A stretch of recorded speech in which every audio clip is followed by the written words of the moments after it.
Question, the Leader of the Third Party. Thank you very much, Mr. Speaker. My question is for the Deputy Premier. Water should be a public trust. Last week I met with people from Guelph, including 2 city councillors, who are very concerned about the government's rubber stamping of permits to take water. It's clear that we need an Ontario water strategy to ensure that there's enough clean water for people today and for generations to come. We need to see change now, Speaker. The President of the Treasury Board thinks that concerns about water are based on misinformation. Does the rest of the government feel the same way, Speaker? Thank you. Thank you.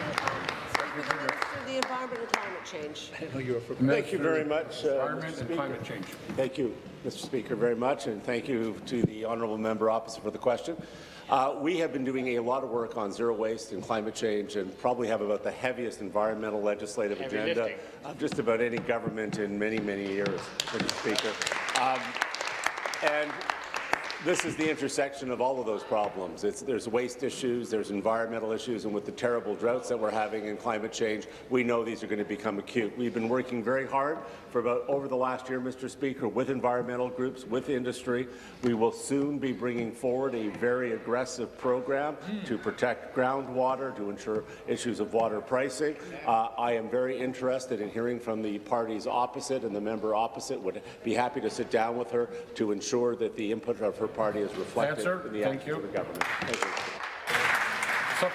Well, what seems worrisome to myself and others, Speaker, is that the government seems to think that the way to protect water for generations to come is to simply charge more. Well, that's not good enough, Speaker, because that simply means it goes to the highest bidder. And instead of ensuring that there's water, good clean water for drinking, growing food, and sanitation, it's just going to be about who can pay a higher price. People deserve a real strategy that puts the public interest first, that's based on the idea that all Ontarians should be able to access clean water, that has sustainable, long-term planning, and that isn't based on commodifying one of our most precious resources. It's time for a full review, absolutely, of the permit to take water system and a comprehensive, evidence-based Ontario water strategy to ensure access to clean water for all Ontarians in this generation and generations to come.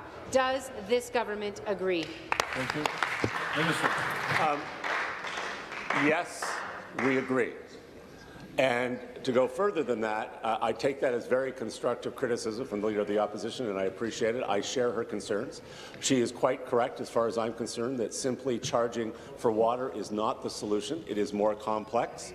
As the member for Guelph has expressed, we have a complex farm and agricultural and food community here, Mr. Speaker, and we know our food security, our water security, and the great work that farmers do, the great work that's being done by AMAFRA and the University of Guelph is also important. And we don't see the agriculture food industries here as the problem. We see them as important parts. I think the member for Guelph has articulated that. She's also articulated to me, Mr. Speaker, the importance of water conservation, because she is very aware in her area, as in the Cambridge area, they are some of the most water-stressed areas in the province, and we have to look at this through the lens of water stress and the role of municipalities in being able to manage regional water. Thank you. And I think the member opposite will be happy to see all those things reflected in our actions. Thank you.